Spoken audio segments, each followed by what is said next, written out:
What's going on, guys? Matt Manduke here, and I'm at the Air Force Museum in Dayton, Ohio, which was recommended to me by another driver.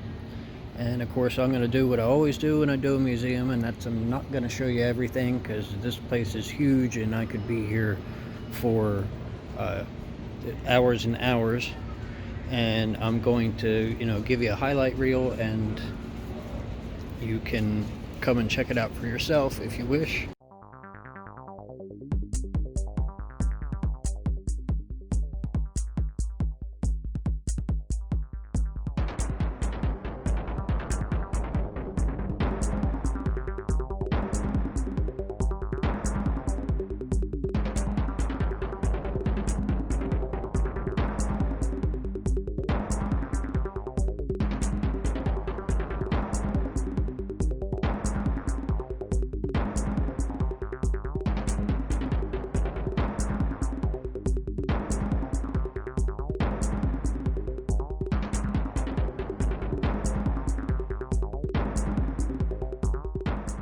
I could be here for months if I wanted to read everything and look at everything, because there's information on every one of these planes. But I'm not I got 6 hours and I want to get through the whole place, so it is what it is. And it is very amazing here, and like the guy who recommended it to me said, you could spend 2 days here if this is your thing, which it's not really my thing.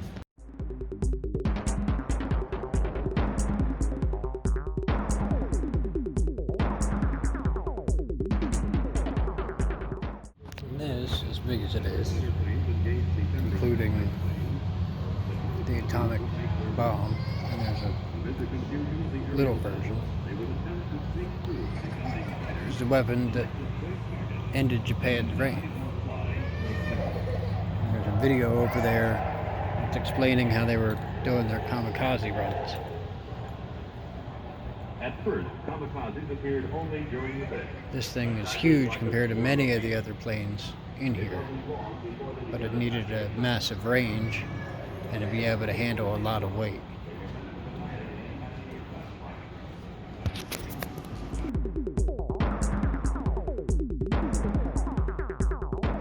Now I'm into the North Asian War, and it was labeled as the Cold War, which wasn't a whole lot of war. But still, a lot of these airplanes are commercials, airplanes that were reformatted into military, so they just pack them full of bombs and put gun turrets on them and call it a day. Whereas there was an F-22 in between the two, and that one's actually designed for military. Why is there a Mustang here? A new one. It doesn't have any, there's no reasoning for it to be there, because there's airplanes everywhere. Military stuff.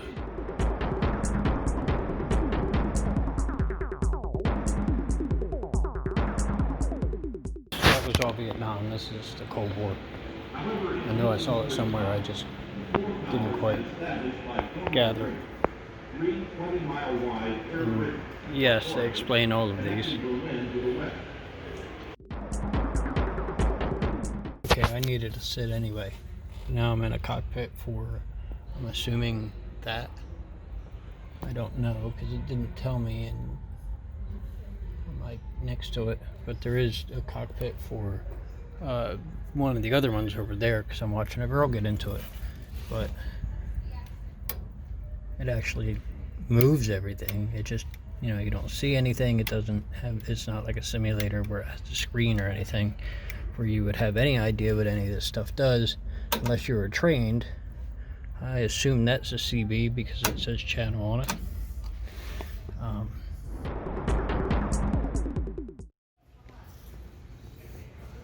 There are a lot more people here than there was in the military museum that was in Indianapolis. But they're courteous people, more than you'll ever find in Philadelphia.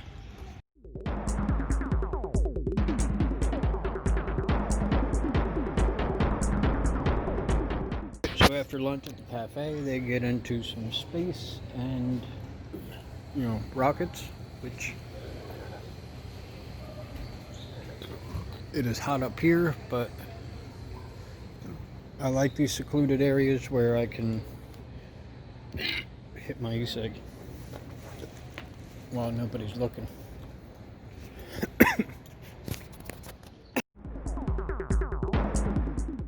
These are mocks of nuclear weapons with range and all the information here is explaining how they were stored and how their propulsion systems work and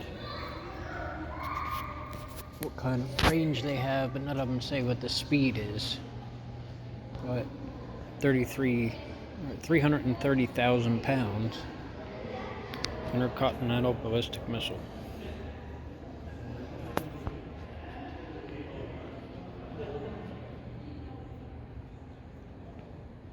You wouldn't assume it could go very fast, but it's entirely possible that they could. The Thor, Agna A.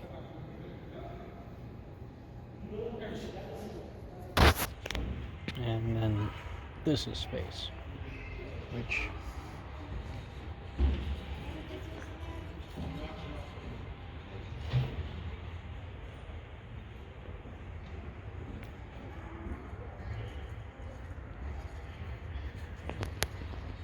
Apollo 15.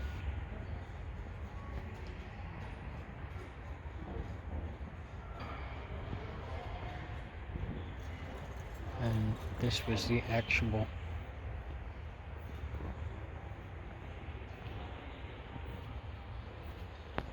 it's not a replica,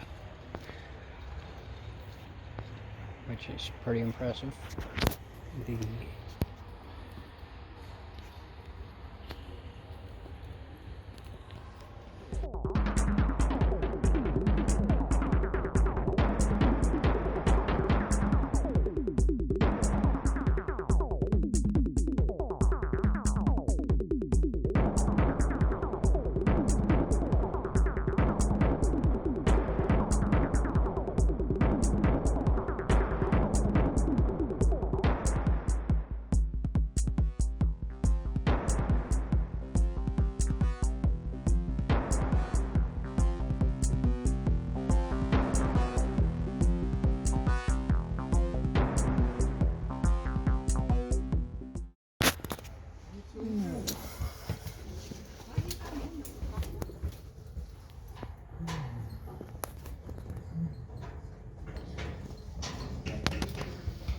I came in here because I had to fart. Now there's people following me.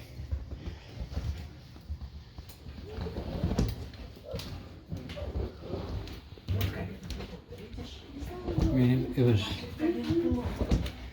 a little wider than this, but I barely fit.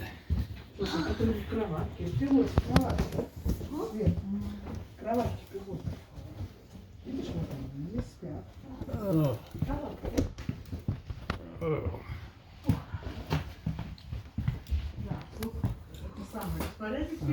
That's pretty good.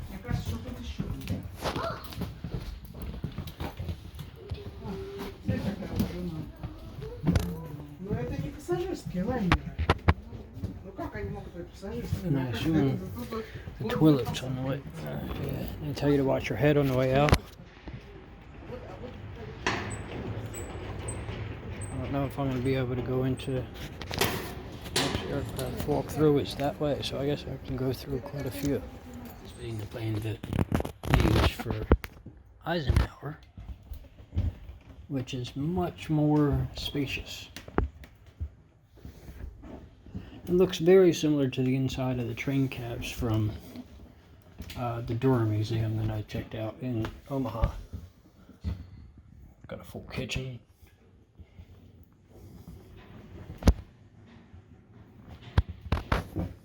Got a decent sized bathroom, bigger than mine is now.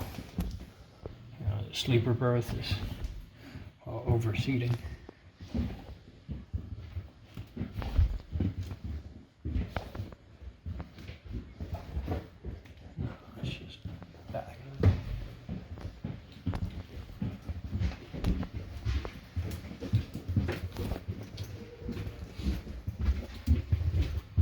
And that must be the president's personal space.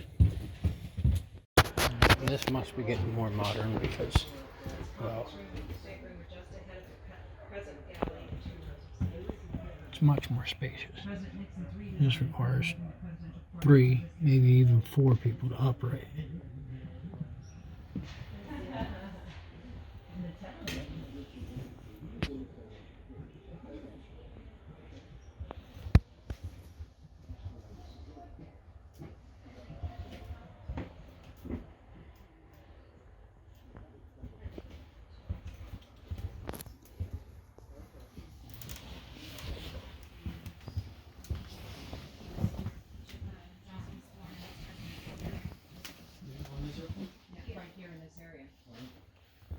Oh, I remember that picture.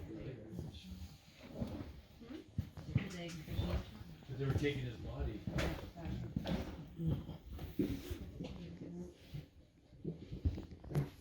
Fancy.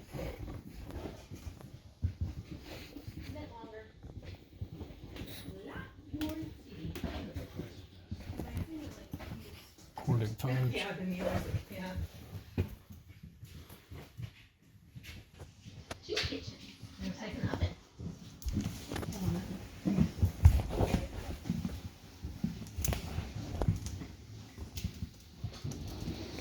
Office space. Everybody has their own phone or have to share it with their neighbor. Which, yeah, and then it gets wider.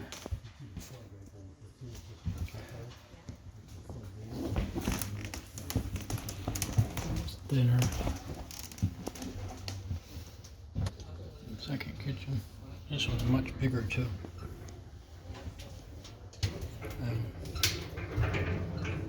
No smoking in the laboratory. And then they have a mock-up of the space shuttle, which I'm going to walk into, and I think that's everything. So I'll be doing my ending, which I don't know if I'm going to upload tonight or not. But as always, there's a ton of people in here. I want to thank everybody for watching. Wouldn't do this without you. See everybody in my next video. That's the exit. I'll get lost up here.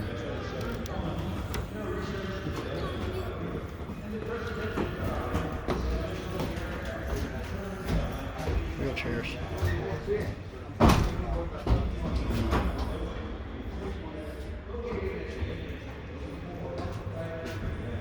Pretty minimal compared to these other things, but it, rightfully it kind of has to be. And I assume none of these stairs are actually here because you can float.